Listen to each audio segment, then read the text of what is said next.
So I started at MSR at the start of this year, and I got the opportunity through Leo Tobin, Jason Gomersall and Matt to work on my own Super 2 car and race in Super 2 for them this year.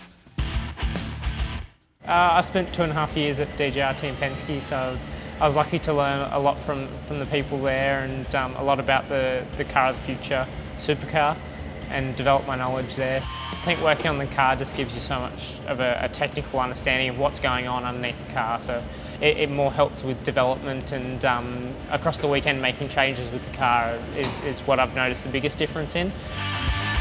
He's been a great fit into the team. He's obviously come from a long motorsport backing, like most of the guys here, myself included.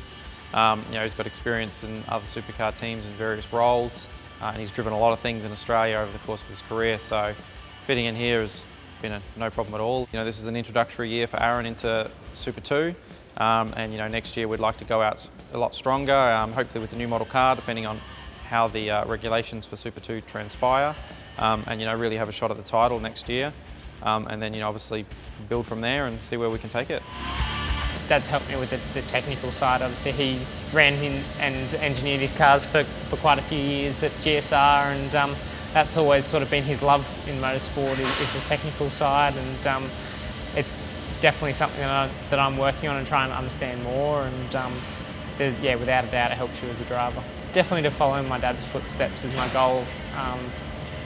Ever since I was young, just looking at supercars, it's always been a dream of mine, so I'm looking forward to making small steps and seeing if we can make it a reality.